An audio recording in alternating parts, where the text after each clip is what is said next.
Aside from our major hospitals participating with information from their experts, you can expect to see more than 100 health-related businesses and dozens of nonprofits offering their services. And it's all free. Also in the exhibit hall, we'll have live interviews set up so you can take a seat and listen, or even ask questions if you like. Dr. Drew Payne will look at obesity, diabetes, and the facts and fiction about weight loss drugs.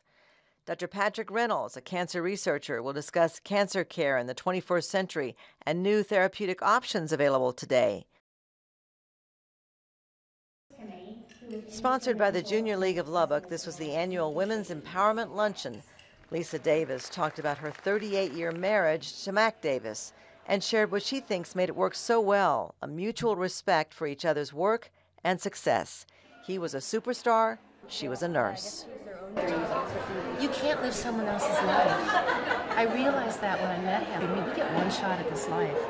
And I remember telling him, I need to have my own world separate from you because I want to be interesting to you and I want you to be interesting to me. She also talked about the night he died and suggested to others that even facing a terrible loss, it is important to move forward. And she says Mac helped her do that when he wrote the song Lubbock, Texas, in My Rearview Mirror.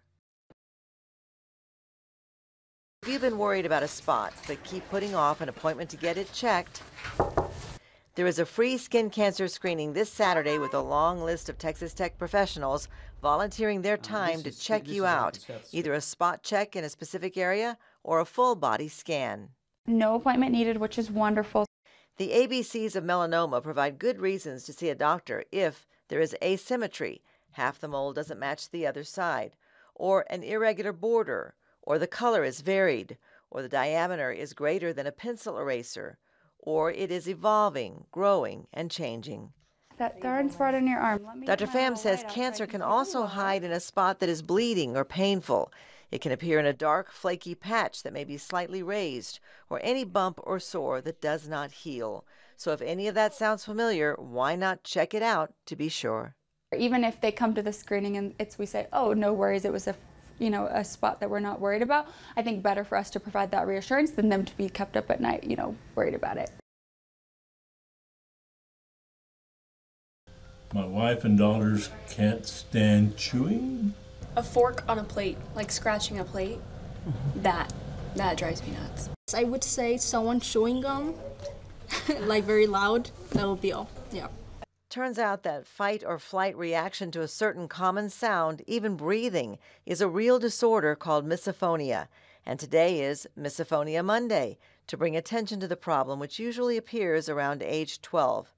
A Harvard report indicates people with misophonia actually show signs of stress with increased sweat and heart rate when they hear a certain sound that is disturbing. MRI scans of misophonia patients have shown the hated sounds actually trigger the part of the brain responsible for fear. If you are dealing with spring allergies for the first time, Dr. Tarbach says over-the-counter antihistamines and nasal sprays are helpful. He also recommends saline rinses. But if you are doctoring yourself with all sorts of medicine and not getting the relief you need, he says that's when it's time to talk to your primary doctor or an allergist to be sure you're not self-prescribing a problem. You need to be careful depending on what inhalers you're on, because that can sometimes mix with heart medicines. There's a popular medicine called montelukast or Singulair, which people who have mood swings or have a history of psychiatric symptoms, you need to be careful with. And then there's kind of older medicines as well, like theophylline, which you need to watch because it can have side effects as well. Scientists have long considered the left side of the brain to be stronger in language and sequencing, but MRI scans of dyslexic learners show more activity on the right side, where visual learning is dominant. So we just try to retrain the brain and light up that left side of the brain, and it works. In a 2-year program at Scottish Rite Learning Center of West Texas, children relearn how to read.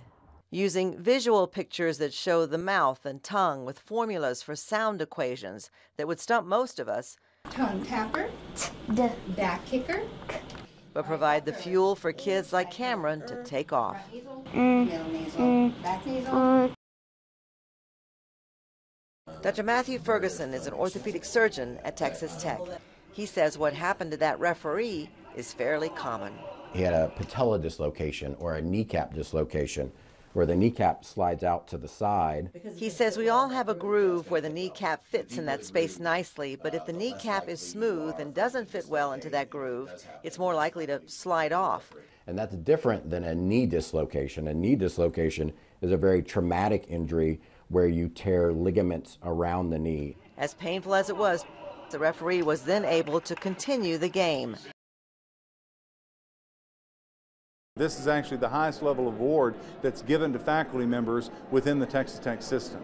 The Chancellor's Council Distinguished Teaching and Research Awards for 2023 have been given to 3 exceptional members of the Health Sciences Center faculty. This prestigious medallion comes with a $5,000 prize, recognizing excellence and innovation, not just here in Lubbock, but throughout the Texas Tech system. Dr. Lori Rice Spearman, president of the Health Sciences Center, says all 3 are transforming healthcare with a spotlight on Texas Tech. And these faculty have national and international reputations, and so it's really an opportunity for us to say thank you for committing your career to our institution and recognizing their outstanding achievements. Toby Brooks says it's ironic that we can develop a habit of taking a number of pills at certain times every day, so that should mean that we can be just as disciplined about planning a certain amount of movement every day. But it's so easy to find so many excuses. We assume that, oh, I don't have the equipment to do that, or I can't afford it, or I don't have the time, or we make a list of excuses for ourselves, when in fact, the best advice I can give anyone is start where you are with what you have, how you are, and figuring out a way to make do. The Jump Stretch Band is an inexpensive tool that can make you stronger. These come in differing widths, so the wider the band, the heavier the resistance. He says if you can't wrap it around a pole, just put it between your feet. The wider your feet, the harder the pull. The more I stretch the band, the greater the resistance becomes, and likewise, the less I stretch the band, the easier it becomes. He says be practical about the exercise you choose. It's all about consistency, so keep moving in some activity that you can enjoy doing every day. It's crazy to think that 10 years ago, I was on that very thin line of life or death. He came in shock. He's got multiple holes in his face. He's not supposed to be alive with this. You don't live through this. Nathaniel Tavares was airlifted to Lubbock after a shooting at Berendo Middle School in Roswell, New Mexico in January of 2014. This month marks the 10-year anniversary of the day a 7th grader pulled out a sawed-off shotgun in the gym and fired 3 random shots. Nathaniel didn't notice at first when he was hit in the back. I started to hear the loud ringing in my ears and everybody was screaming. And at that point, I had thought the school had blown up. Then Nathaniel turned around. The 3rd and final shot was the one that actually got me on my entire front, majority left side. These are the CAT scan images of Nathaniel's injury. Every single white dot is a shotgun pellet. We've seen soldiers come back from war, and if there's a shotgun blast or shrapnel blast, that's what it looks like. I mean, this is a war injury. More than 1,000 shotgun pellets, too many to be removed, each connected to Nathaniel since the 7th grade. Literally, in the blink of an eye, my life was changed forever. 911. The numbers are startling from the CDC that between the ages of 1 and 4, drowning is a major cause of death in this country, and in infants under 12 months of age, 2/3 of those drownings happen in the bathtub. Every year, about 90 children needlessly drown in bathtubs. Dr. Celeste Caballero is a pediatrician who wants every new parent to know how dangerous bath time can be. Because drownings with babies in baths can happen within seconds, and it can happen silently. And she says always be prepared with everything you'll need before the baby gets in the tub, so you don't hurry off to grab something you forgot. And always stay within arm's reach of a baby in the water. And always eliminate the chance for distractions. Before the bath, turn your cell phone off. Making sure the other children in the home, their needs are met. They're not going to be yelling for you. Those sorts of things are important. But she says if something happens and you must leave, don't leave your infant in the bath. You can wrap your infant in a towel and go to the door if you really need to.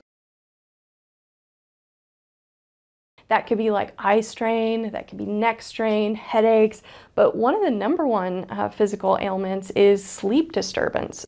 Dr. Winkleman says if we're scrolling through our phone in bed before sleep, that keeps our mind active when it's trying to wind down. Another concern is the blue light. So blue light actually interferes with our melatonin. So melatonin is the hormone that allows us to feel sleepy and stay asleep. So if the blue light is interfering with that melatonin production, it can actually physiologically affect your ability to sleep.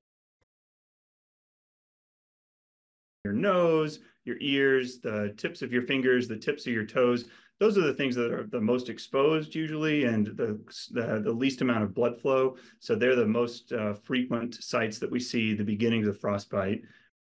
Imagine a quick trip to the store ends in an accident or car trouble and you're stranded in extreme weather.